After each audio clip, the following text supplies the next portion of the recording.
Ahora continuemos el estudio de los modelos en los cuales tenemos más de una ecuación al mismo tiempo o sistemas de regresiones. Vamos a hablar del SUR, Simply Unrelated Regression, o sea, aparentemente no relacionadas, regresiones aparentemente no relacionadas entre sí. Para eso vamos a ver una introducción, vamos a hablar del modelo, luego cómo se estima este tipo de modelos, la prueba de especificación para este tipo de modelos. Después vamos a hablar de cómo de este modelo se pueden derivar el pool model y los modelos de panel, y de ahí una gran familia que ustedes ya deben conocer, y vamos a hablar de unos comentarios finales. Entonces, ya habíamos estudiado cómo estimar una ecuación, pero en algunas ocasiones queremos estimar ecuaciones con el mismo tipo de regresores, pero para diferentes individuos. Por ejemplo, un estudio clásico es el de Grunfeld en 1958, que quiere modelar las decisiones de inversión de cada firma en la economía. De cada una de estas inversiones para cada firma depende de dos factores o de dos variables, y los coeficientes para cada ecuación se espera que sean diferentes, o sea, para cada firma se espera que sean diferentes, y tenemos un término de error diferente. El error en este caso incluye los factores que son comunes a todas las firmas, como por ejemplo factores macroeconómicos, choques macroeconómicos que deben afectar a todas las firmas por igual, pues al mismo tiempo, más que por igual, y esto pues implica que aquí los errores de cada ecuación no se pueden tratar por separado, y estimar los mínimos cuadrados ordinarios separados pues no tendría sentido, porque estaríamos perdiendo esa información, y eso lleva pues a inconsistencias en las estimaciones. Uno esperaría que estuvieran correlacionados este tipo de errores entre ecuaciones. Otro ejemplo es el modelo CAPM, estimar diferentes riesgos para cada activo y normalmente pues se le resta al rendimiento del activo que se está estudiando la tasa libre de riesgo. Esta depende de un intercepto, de un beta, el famoso beta, y un término de error. Y otra vez aquí el error incluye factores que son comunes a todos los activos. Un choque macroeconómico debe afectar a, por ejemplo, estamos hablando de acciones, pues a todas las acciones, y pues no se puede suponer que cada una de esas ecuaciones o términos de error van a ser independientes entre ecuaciones. De hecho, la estructura de ecuaciones simultáneas, de ecuaciones múltiples, se puede escribir de la siguiente manera. Recuerden, la primera, y en este caso, pues no estamos hablando de que hayan variables endógenas como explicativas. Aquí solamente tenemos una variable endógena y diferentes variables explicativas. Entonces, podemos tener para la ecuación 1, y es función de x1 por beta 1 más el término de error 1. Para la segunda ecuación, y2 es igual a x2 por beta 2. Las x son las mismas en todos los modelos. La diferencia es que son las características para el individuo 1 o para el individuo 2. Cada una de estas para diferentes periodos. Así hasta tener la ecuación m, que tengo ym, es igual a x por m, xm por beta m más el error m. Es decir, tenemos m ecuaciones y t observaciones. Ahora, hablemos entonces del modelo. El modelo de Simply Unrelated Regressions o SUR es el siguiente, o tiene estas siguientes características. La ecuación y, que puede ir desde la primera hasta la mésima, tenemos que cada una depende de unos regresores, de unas variables explicativas que son comunes, y unos coeficientes que son diferentes para cada ecuación, y un término de error que es diferente. Además, vamos a asumir exogeneidad estricta de las variables explicativas, es decir, que estas no tienen ningún efecto sobre el término de error, o en otras palabras, son ortogonales al término de error. Es decir, el valor esperado del error no se ve afectado por los valores de x, y es igual a 0, donde epsilon aquí es un vector que acomoda todos los errores o apila todos los errores de todas las regresiones en todos los periodos. Y también vamos a suponer homocedasticidad, es decir, que la varianza es igual para todas regresiones. Bueno, es igual al interior de cada una de las regresiones, para ser preciso. El modelo SUR, entonces, va a tener un número total de K mayúscula parámetros que corresponde básicamente a la suma de los KJ parámetros de cada una de las M ecuaciones. Noten que aquí estamos, cuando yo digo que son los mismos regresores, en algunos casos esos regresores pueden tener, en algunas ecuaciones, esos regresores pueden tener asociados betas de 0, de tal manera que no aparezcan, pero en la matriz de la estructura son los mismos. Vamos a necesitar que tener más observaciones que variables explicativas en todas las ecuaciones. Además, vamos a suponer que los errores no están correlacionados entre observaciones, o sea, no autocorrelación, pero sí entre ecuaciones. Es decir, no hay autocorrelación si yo corriera una sola ecuación, pero entre ecuaciones sí hay correlaciones entre los errores. Es decir, vamos a suponer cualquier tiempo S, el valor esperado del término de error en el periodo T de la ecuación I multiplicado por el error transpuesto de la ecuación J en el periodo S va a ser igual a sigma I sub J, o sea, va a haber una covarianza entre esos términos y en caso de que T sea igual a S y para los demás pues va a ser diferente, va a ser igual a 0. En otras palabras, los errores no están correlacionados entre observaciones, o sea, no autocorrelacionados, pero sí entre ecuaciones. O en otras palabras, lo que vamos a tener es una matriz de varianzas y covarianzas para todo el sistema que está dado por sigma cuadrado IJ por la gran identidad de orden T, o en otras palabras esa expresión matricial que vemos acá. Ahora, ¿cómo estimamos esto? Bueno, la estimación del modelo SUR va a tener que tener en cuenta esa estructura de la matriz de varianzas y covarianzas y por eso vamos a usar el General Least Squares, que es algo parecido a lo que hicimos cuando había autocorrelación o heterocedasticidad. Entonces, sabemos que OL es ecuación por ecuación, no tiene en cuenta la relación entre errores de ecuaciones y una idea natural es emplear los GLS para tener en cuenta esa estructura de la matriz de varianzas y covarianzas del error.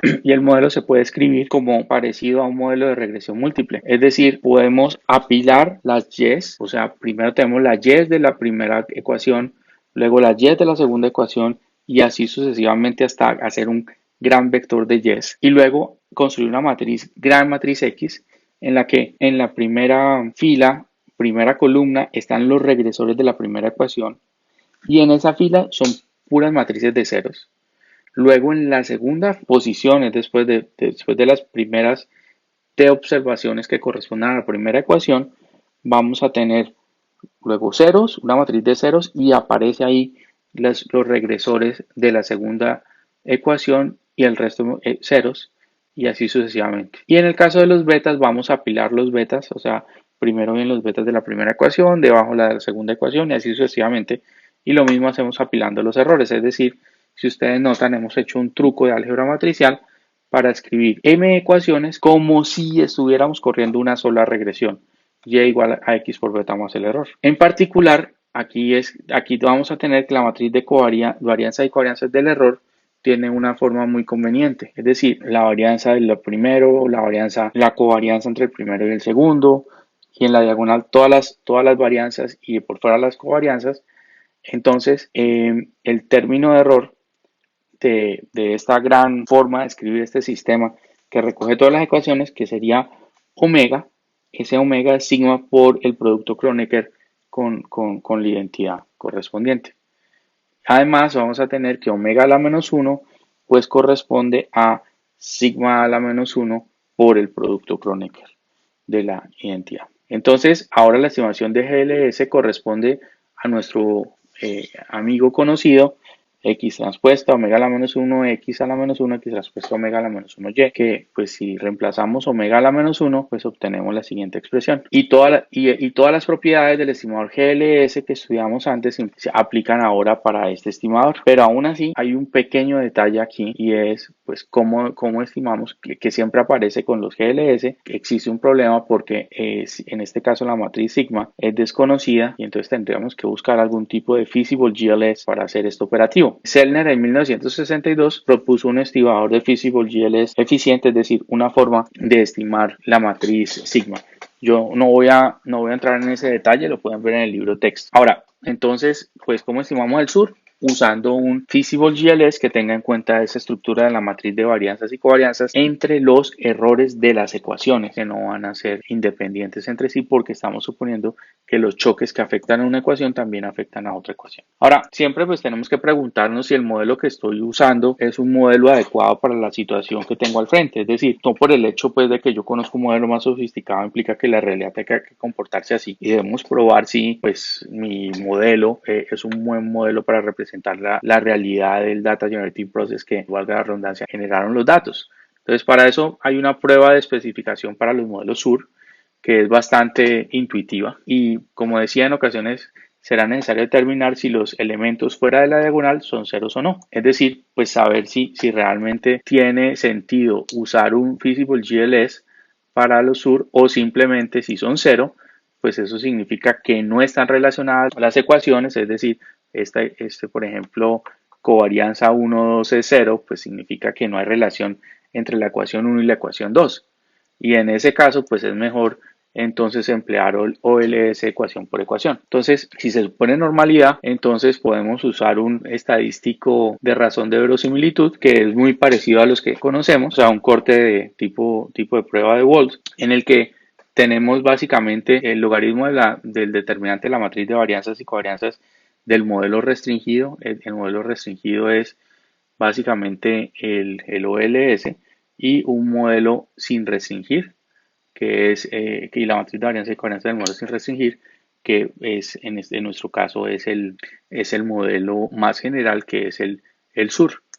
Entonces, pues básicamente esto implica estimar el sistema de ecuaciones, ecuación por ecuación, y sacar esa matriz de varianzas y covarianzas del modelo restringido y estimarlo por SUR, y pues sacar esta matriz de varianzas y covarianzas, y se puede demostrar fácilmente que ese estadístico sigue una distribución chi cuadrado con tantos grados de libertad como restricciones estemos imponiendo. Esto pues ya sabemos cómo hacerlo. Ahora, antes de terminar, es importante reconocer que el pooled model y modelos de panel salen de esta familia o están relacionados con el SUR. Partamos del modelo SUR, donde recuerden, para cada ecuación, para cada individuo, tenemos un Y donde tenemos T observaciones para cada individuo, que es igual a X por beta más el error, siendo los errores y los betas diferentes para cada individuo. Así tenemos M ecuaciones.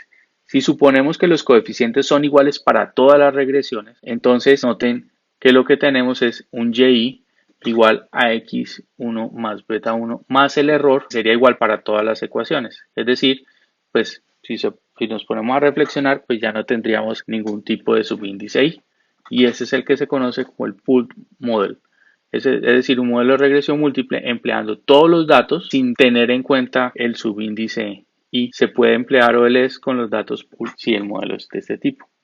Ahora, partamos otra vez del modelo SUR y recuerden que una ecuación, la ecuación J, correspondería a Y sub IT igual a las características del individuo Y en el periodo T transpuesto ese vector de características por los coeficientes para el individuo Y más el término de error en el periodo T. Esa sería la ecuación J. Un panel de efecto aleatorio, pues no es más que abrir ese modelo, y uno lo que tendría era Y sub IT para el individuo J, ¿cierto? Para la ecuación J en el individuo Y periodo T, y tendríamos características para el individuo T, individuo Y periodo T, ecuación J, y así sucesivamente.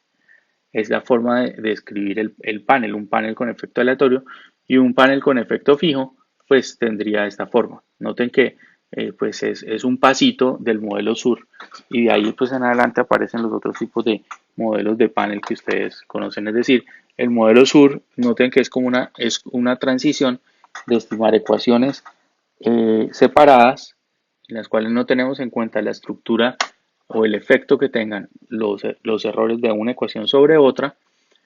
En el modelo SUR lo tenemos en cuenta, y de ahí de hecho se pueden derivar o el modelo pool o el modelo con efecto aleatorio y con panel con efecto aleatorio con efecto fijo y los otros que ustedes conocen. Ahora, para terminar, es importante mencionar que pues no vamos a estudiar los paneles aquí, eso corresponde a otros cursos, y los modelos SUR son muy usados para estimar sistemas de ecuaciones de demanda, por ejemplo, y en macro y en finanzas son usados con una relativa regularidad. En especial en las finanzas se está usando mucho más este tipo de modelos.